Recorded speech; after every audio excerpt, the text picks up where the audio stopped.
Ito naman po, ang pangalan nito ay si Ma'am, teka, screenshot ko po. Ma'am Olga Fernandez. Yan. Ang pangalang Olga, ito po ay mabait. Ito po ay matiisin. Ito po yung tipo na pag nagalit lang, matindi siyang magalit. Pero ito yung tipo na bira namang magalit. Pero moody po ito, may araw na madakdak, may araw na tahimik lang. Pero in short, mabait po si Ma'am Olga. Sabi rin po dito, kayo daw po ay maaaring suswertihin sa buhay pag-ibig at maging sa inyo pong mga anak. Pero may mga pagsubok ka pa rin pinagdadaanan tungkol sa usapin ng buhay pag-ibig. Ang pinaka-worst sa inyo daw po, ingatan nyo ang inyong kalusugan, Ma'am Olga. Dahil maaaring kayong maagang magkaroon ng karamdaman o magkakaroon kayo ng karamdaman na mahabang gamutan, mga maintenance, ganyan. Sabi po dito, ang Ipildong Fernandez ay marami kang pagsubok na pinagdadaanan. Sabi rin po dito, parang magaan naman sa inyo ang swerte. Kayo yung tipo ng tao na marami kang mga pagsubok pero nalalampasan din or nagkakaroon ng mga solusyon sa problema. Pero yun nga po, marami kayong pagsubok. Sabi rin po dito, maaring kung marami kang problema sa ngayon, may darating ka na anak ninyo na maaring magtuloy ng inyo pong mga pangarap. Kung kayo po ay single, sabi po dito, may darating sa inyo na hindi inaasahan na siya na yung forever ninyo. Dahil sa pangalan ninyo, suswertihin kayo sa buhay pag-ibig. O kung marami kayong pagsubok sa ngayon tungkol sa usapin ng buhay pag-ibig, huwag ka lang maiinip, darating daw po ito sa inyo. Swerte kayo sa buhay pag-ibig, swerte rin kayo sa inyo pong mga anak. Bagamat marami kang mga pagsubok na pinagdadaanan, huwag lang daw kayong panghina ng loob. Kasi ang pangalang Olga, mahina ang loob.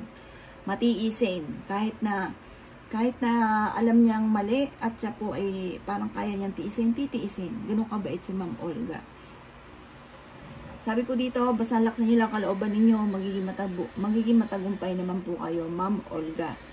Basta laban lang ng laban sa hamon ng buhay. Ito naman po, Ma'am Apple, pahula naman po. Please, gusto ko malaman po. Ako po ay si Maricel Grancia, November 9. Ako po, ang karelasyon ko ay si Enteng. Talaga si Ma'am. Enteng, ano po ito? Kabisote. Kabisote po ba ang inyo pong karelasyon sa Enteng Kabisote? Halakan dito, Ma'am Apple, pahula naman po. Please, gusto ko po malaman. Po, ako po ay si Maricel Grancia, November 9, 1982. Ako po, 1982 po ako. Ang karelasyon ko po ay si Enteng. Enteng Kabisote. O, pangalan yun na lang po. Yan. Ang pangalang Maricel Grancia ay walang swerte sa buhay pag-ibig. Marami kang mga pagsubok na pinagdadaanan. Kung bagay sanay ka po sa hirap, sanay kang dumiskarte, sanay kang kumayod, kayo ay masipag at matyaga. Mainitin lang ang ulo, prangka. Kayo yung tipong hindi pala kaibigan. Si Ma'am Olga pala kaibigan si Ma'am Olga. Ito ay mabait si Ma'am Olga. Kabaliktaran naman ni Ma'am Maricel Grancia. Bagamat mabait talaga si Ma'am Maricel, pero ito naman yung tipo ng tao na hindi ka agad nakikipagkaibigan kasi malalim sa kanya ang salitang kaibigan. Yan, sabi rin po dito na ang pangalang Maricel ay walang swerte sa buhay pag-ibig at maring magkaroon ka rin ng pasaway ng mga anak. Sabi po dito, kayo ay maraming pasanin sa buhay. Mapagmahal ka sa magulang, mapagmahal ka sa pamilya. Sabi rin po dito, kayo po ay maraming pagsubok, iiyak nyo ang nagpapabigat ng inyong kalooban. Parang sa ngayon, punong-puno na kayo, Ma'am Maricel Grancia. Sabi rin po dito, ang pangalan ninyo ay maraming pagsubok. Sabi po dito, basta malakas naman po ang loob po ninyo at fighter po kayo. Basta laban lang ng laban. Bagamat marami kang mga pagsubok, malalampasan nyo naman po yan, Ma'am Maricel Grancia.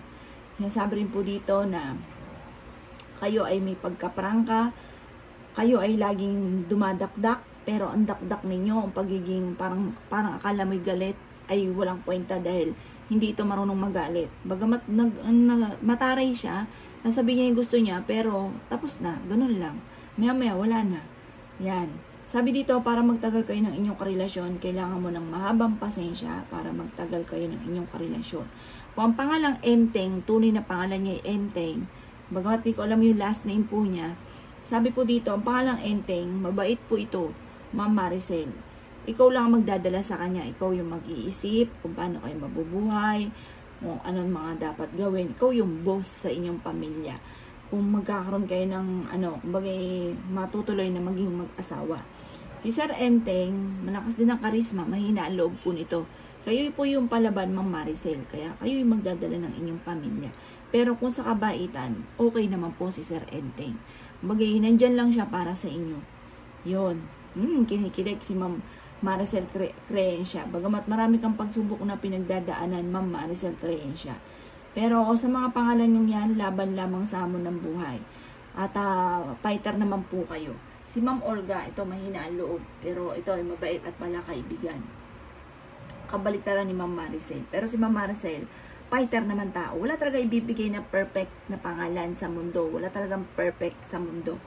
Kung ikaw po ay mahina ang loob, maaring swerting ka naman sa ganito, sa ganyan, magaan yung daloy ng swerte. Pero kung ikaw naman ay fighter, marami mga pagsubok na pinagdadaanan. Tingnan nyo po, mapapansin ninyo. Sabi po dito, wala talagang perfect eh. Tsaka hindi ibibigay sa'yo na hindi mo kaya. Yan. Yan. Ito naman po, yan, pahula naman po si Ma'am Maricel Creencia. Yun na nga po. Ito naman ay si Ma'am Marlene San Sebastian Rodriguez. At tsaka, ang asawa po niya ay si Sir Homer Sindo Rodriguez. Ang pangalang Marilyn at tsaka si Sir Homer or Gomer, parehas kayong apoy. Apoy sa apoy. Kapag nag-away ito, matinding mag-away. Pero, kayo, yun nga po, dahil sa sobrang prangka po ninyo, maaaring magkaroon ng pagkakataon na magkaroon kayo ng sakitan ng salita. Pero, pagka natapos naman, tapos na. Kayo yung tipo na hindi nagtatanim ng sama ng loob. Kaya sabi rin po dito na marami kayong mga pagsubok na pinagdadaanan at mapagmahal kayo sa pamilya, parehas kayo ni Sir Homer or Gomer, Ma'am Marilyn. Mapagmahal kayo sa inyong magulang. Mahaba rin po ang buhay po ninyo. Sabi rin po dito, basta wag lang magkakasulubong ang inyo pong init ng ulo, kayo po ay magtatagal ni Sir Homer. Sabi po dito, si Ma'am Marilyn ay kailangan magpasensya kay Sir, or kaya si Sir, ganun din, kailangan magpasensya. Pag mainit ang ulo ng bawat isa, tahimik na lang muna ang bawat isa. Swerte kayo sa negosyo, magpumasok kayo sa negosyo, at masuswertehin kayo.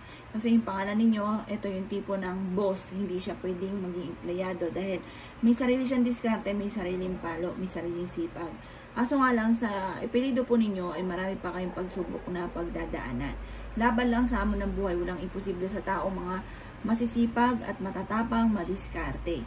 Sabi po dito, magiging matagumpay kayo, magtulungan lang kayo at huwag pairalin ang away. Huwag din pairalin ng selos dahil may pagkasiloso or silosa rin daw po kayo. Kayo daw po ay parehas malakas ang karisma. Sabi rin po dito, si Ma'am Marilyn San Esteban Rodriguez ay magiging matagumpay kayo kapag po kayo ay gagamit ng pangalan ng halimbawa Marilyn San Esteban. Esteban, yan. Yun ang gamitin po ninyo. Kasi yung Ipilido Rodriguez ay marami pang pagsubok na pagdadala. Parang mas magiging mainitin ang ulo ng bawat isa. Maring madalas din kayo nagkakaroon ng pagtatalo ni Ma'am Marlene at saka ni Sir Homer. Kung hindi naman madalas nagkakaroon ng pagtatalo, mag-iingat sa pagtatalo dahil parang minsan nagtalo, nauwi sa hiwalayan. Basta kapit lamang po. Kung isa ay sobrang mahal si ma'am or isa ay sobrang mahal si sir, ay lagi na lang magpapasensya. Kasi pag nagsalubong ang inyong galit, maaaring kayo magkaroon ng hiwalayan. Yan. Basta sipag at tiyaga, magiging matagumpay. Ito naman po, ako po ma'am, katulong lang po ako. La Desma Ponce. At ang boyfriend ko ay si JP Galman de Rosario. Yan lang po. Ma'am, salamat po. Ayan. Ako po ma'am, katulong lang po ako. Ayan. Huwag niyo pong langlangin po yan dahil yan po ay marangal na trabaho. Ako po ma'am ay katulong po ako, Ledesma Ponce, at yung boyfriend ko po ay JP Galman del Rosario. Parehas kayong mabait ng inyong relasyon, kaya lang parehas kayong mahina ang loob. Kasi sa buhay natin ngayon, kailangan laban lang ng laban. Kailangan fighter ka. Laksan mo ang inyong pong kalooban, Ma'am Ledesma at si Sir JP. Parehas kayong mabait. Sabi po dito, Laksan ng inyong kalooban, maaaring swerte ka sa buhay pag-ibig. Swerte rin si Sir JP sa inyo, swerte rin kayo sa inyo pong mga anak. Maaaring magkaroon ka ng mababait na anak. Sabi rin po dito, ang pinakaano sa inyo, ingatan ng kalusugan at laksan ng kalooban. Sipag at tiyaga. Sabi po dito, at ito naman, ito yung pangalan naman na pwede siya sa, pwedeng mamasukan. Kasi mabait po ito. At saka mahina nga po yung loob. Sabi po dito, kaya kailangan laksan nyo po yung loob po ninyo, ma'am. Para po, magkaroon kayo ng sarili nyong negosyo, or kaya mag-ano kayo ng bagay ng iba ninyong pwedeng pagkakitaan, yung ganon. Laksan nyo lang po ang loob po ninyo, kasi mahina lang po yung loob po ninyo ni Ma'am Ledesma Ponce. Pero napakabait na tao nito. Marami siyang kaibigan, friendly po ito. Ito yung tipo na mabilis na mabilis mo makaka-close. Kasi minsan may pangalan na hindi mo mabilis makaka-close. Siya yung tipo ng tao na hindi siya kagad na nag-aano ng kaibigan. Parang kakilala lang, pero hindi kayo magkaibigan. Magkakilala lang kayo kasi magkaiba po yun. Yun. Parehas kayo ni Sir JP Galman del Rosario. Kaya lang ito, parehas kayong mabait. Kaya kailangan lang minsan kasi parang yung isa sobrang bait, mahina ang loob. Kailangan nyo ng tao na fighter. Kaya lang, sasakit naman yung ulo ninyo dahil wala kasi perfecto dahil ano siya, prangka, parang masakit siya magsalita, straight to the point siya kung magsalita, pero siya naman yung tipong madiskarte. Pero kayo ni Sir JP, ito, mahina rin po ang loob, pero napakabait na tao nito. Yan. Sabi dito, marami rin itong mga pagsubok na pinagdadaanan si Sir JP del Rosario. Yan, mabait po siya. Ito yung tipo na ang galit na ay hindi mo pa mahalata na galit dahil parang titiisin niya hanggat kaya niya magtiis. Yan. Sabi po dito, basta laban lang sa hamon ng buhay, laksan ng inyo pong kalooban, ingatan ang kalusugan at magiging matagumpay po kayo. O yan po muna mga bossing. Susunod uli para hindi masyado mahaba kasi minsan hindi pinagtsatsagaan kapag sobrang haba. Kaya hanggang dyan lang po muna. Mga bossing, huwag niyo pong kalimutan mag-subscribe sa Apple Pagyo 7, Apple Pagyo 5, at Joelyn Pagyo mga bossing ko dito sa ating YouTube channel mga bossing. Huwag na rin pong kakalimutan na i-click ang notification bell upang sa ganoon lagi kayong updated sa ating mga bagong videos. Salamat po!